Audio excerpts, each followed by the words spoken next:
Imagine for a second that you found a single key. Just one heavy, rusted iron key.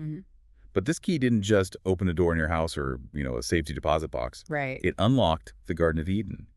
It explained the genealogy of the Greek gods. Right. It solved the mystery of the Great Flood, and it even explained why you find pyramids in Egypt and pyramids in Mexico. I mean, that is a very heavy key to carry around. It really is. Yeah. But that is the specific promise of the book we're deep diving into today. It's called Atlantis, the Antediluvian World, and it was written by Ignatius Donnelly. Yeah. Now, before we go any further, I need to set the scene for you because, well, I can hear the skepticism already. This isn't some New Age pamphlet you find at a crystal shop. This was published back in 1882. Right, 1882. And Donnelly wasn't a fantasy writer. He was a politician, a populist, and a really dedicated researcher. He was attempting something incredibly ambitious for his time. He really was. He wanted to prove, using what was the cutting-edge science of the late 19th century, that Plato's fabled island of Atlantis was an actual geographical reality. So he's not writing fiction here. He's essentially writing a legal brief for the existence of a lost continent. Exactly. He lays out 13 distinct propositions. And his main argument is that Atlantis was the true antediluvian world, which literally means the world before the flood. Right. He says it was the place where mankind first went from barbarism to civilization. And, which is crucial to his theory, he argues that Atlantis was the source of the terrible flood legends that you find in almost every culture on Earth. Yeah, it's a grand unification theory of ancient history. He's basically trying to solve every puzzle piece with one missing box stop. So our mission today is to unpack this argument. We're going to look at the history, the rocks, the plants, and the myths. And I think we have to start where the story starts. With Plato. We do. Now, the common assumption today, and even back in Donnelly's time, actually, is that Plato invented Atlantis as a philosophical metaphor. A device to talk about the ideal state versus a corrupt state. A thought experiment. Right. But Donnelly argues that if you actually read Plato's accounts, specifically the Timaeus and the Critias, it doesn't read like a fable at all. It reads like a history textbook. And Plato's adamant that he didn't make it up, right? Correct. Plato traces the story back to his ancestor, Solon. Solon was the great lawgiver of Athens, and Solon visited Egypt around 600 BC, where he talked to the priests of Sais. Okay. And there is this stinging quote the priest throws at Solon. He says, "O Solon, Solon, you Hellenes are but children. There is no old opinion handed down among you by ancient tradition." Oh, wow. That's a bit of an insult. Like, you Greeks are just kids with no memory. It was a total burn. But the priest explained why. He said there have been many destructions of mankind over the ages, usually by fire or water. Now, Egypt, because of the Nile, usually survived these things. But Greece, they kept getting wiped out and having to start over without letters or history, so the Egyptians preserved the record for them. And that record was of a great empire called Atlantis, located opposite the columns of Heracles, which we know today as the Straits of Gibraltar. Yep. And it was said to be larger than Libya and Asia Minor combined. The details Plato gives are what Donnelly really focuses on. Because if you're inventing a myth, you talk about magic and monsters. But Plato describes civil engineering. Exactly. He describes a massive royal city with concentric zones, circles of sea and land, 3 of water, 2 of land. Connected by bridges and canals. And the walls. This is a detail I loved. He says they coated the walls in brass and tin and this glowing red metal called Oricalum. Oricalum is super interesting. It translates roughly to mountain copper. Donnelly suggests this was a real alloy, highly prized, that we've simply lost the recipe for. So it wasn't a magic metal. No, it's just metallurgy. And then there's the Temple of Poseidon, covered in silver and gold, with a roof of ivory and a huge golden statue of the god driving 6 winged horses. It sounds opulent, sure, but Donnelly says it sounds real. That's his realism argument. Yeah. If you look at standard Greek mythology, it's full of gorgons and giants and people turning into trees willy-nilly. But Plato's description of Atlantis has none of that. It reads like a report on a commercial agricultural people. They built ships, they had race courses, they had hot and cold springs. It sounds exactly like a travelogue. Precisely. But here is the smoking gun, according to Donnelly, and this is the part that really makes you pause. Okay. Plato explicitly says this empire ruled over the island of Atlantis, but also over the opposite continent which surrounded the ocean. The opposite continent. Think about that. For a Greek in 400 BC or Solon in 600 BC, the world ended at Gibraltar. There was no opposite continent. There was just the abyss of the Atlantic Ocean. Wow. So Donnelly asks, how could Plato invent a continent on the other side of the ocean if he didn't know the Americas existed? Unless he was working off a real map or a real record from a people who actually did cross that ocean. Exactly. Donnelly suggests that opposite continent is America, and the only way the Egyptians knew about it was through the Atlanteans who bridged the gap. Okay, so we have a historical text that sounds suspiciously accurate regarding geography they shouldn't have known about. But stories are one thing. You can't just wish a continent into existence. Right. Geology has to back it up. And can a continent just sink? Because that feels like a massive stretch. That is the big scientific hurdle. And Donnelly attacks this head-on with what he calls the testimony of the sea and rocks. Okay. He starts by proving that the Earth's crust is actually highly unstable. He points to the anthracite coal measures in Pennsylvania. I have those notes here. He talks about 23 distinct changes of land level in those coal formations. Right. Just think about how coal forms. It's vegetation. So land has to rise above water to grow a forest, then sink underwater to be compressed into coal, then rise again to grow a new forest, then sink again. Donnelly says this happened 23 times in Pennsylvania alone. So the ground isn't solid at all. It's more like a slow-motion elevator. A very slow geological elevator. Donnelly says if the land can yo-yo like that in Pennsylvania, why not out in the Atlantic? Fair point.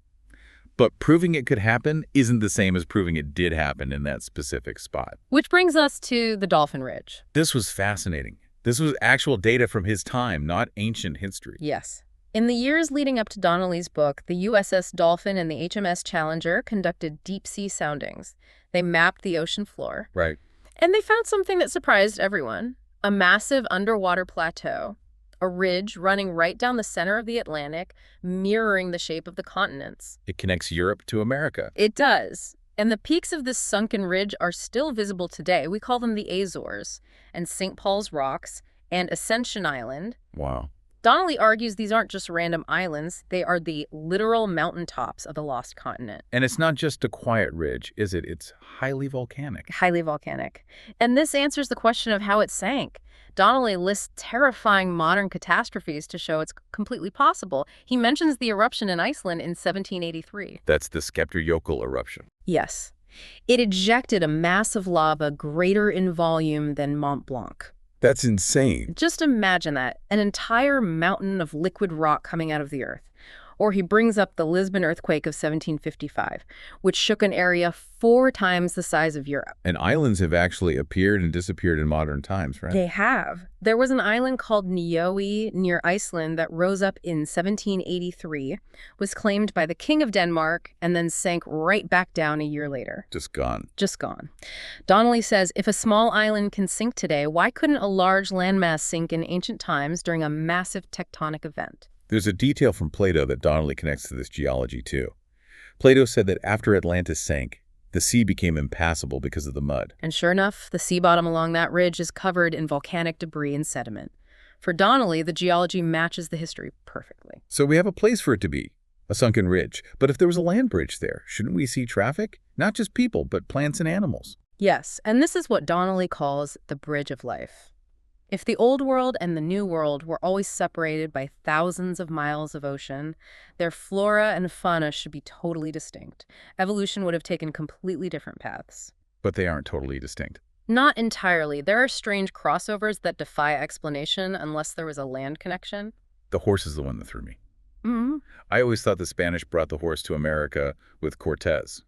They reintroduced it. The fossil beds in the Badlands of Nebraska, which were just being excavated in Donnelly's time, show that the horse actually originated in America. It evolved here. Okay. But then, mysteriously, it went extinct in America while thriving over in Europe and Asia. So the question is, how did the horse get from Nebraska to France to be domesticated if there wasn't a land connection? Exactly. It couldn't swim the Atlantic, and nobody was building horse-carrying ships back then. Donnelly argues it walked. It migrated right across the connecting land of Atlantis before the cataclysm. That makes a lot of sense. But banana paradox is my favorite argument in the whole deep dive. It's such a small thing, but the logic is so tight. The banana! This is one of Donnelly's strongest points, drawing on the work of botanist Otto Kunze. Here's the thing about the banana. It's seedless. Right. You can't just plant a banana. You have to plant a bulb or a sucker from the root.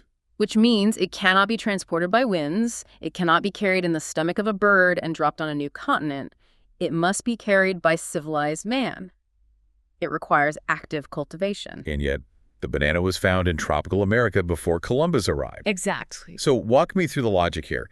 If it can't cross the ocean by itself, and it was on both sides of the Atlantic. Then civilized people carried it. But who? Native Americans weren't navigating to Africa. Africans weren't navigating to Peru. Right. Donnelly argues that the Atlanteans, the great agriculturalists, brought their crops to their colonies both east and west.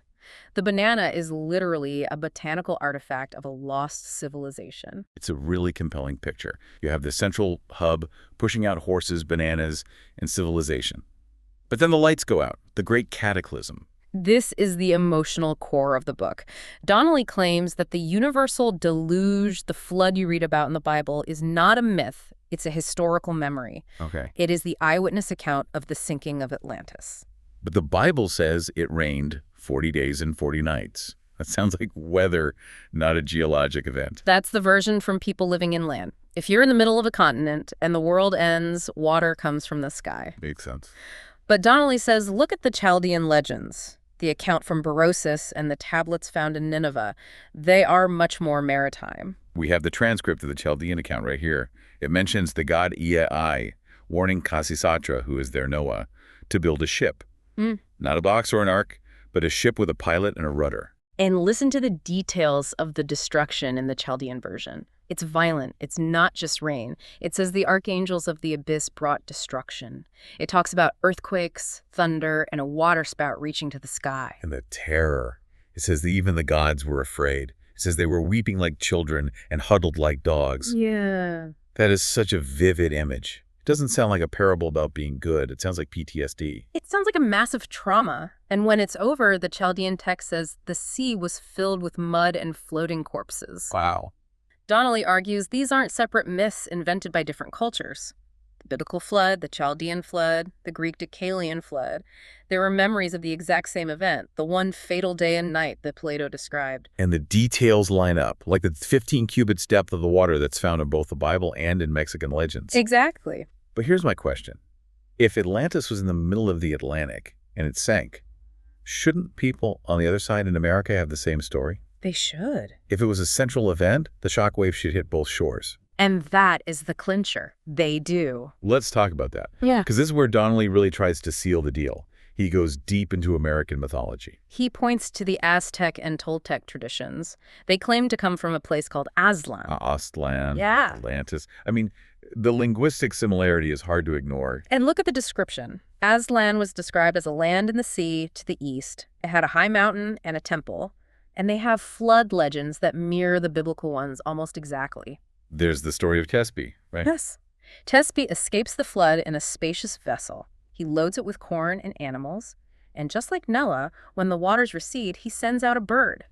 First, a vulture. Which doesn't come back because it's eating the floating carcasses. Exactly.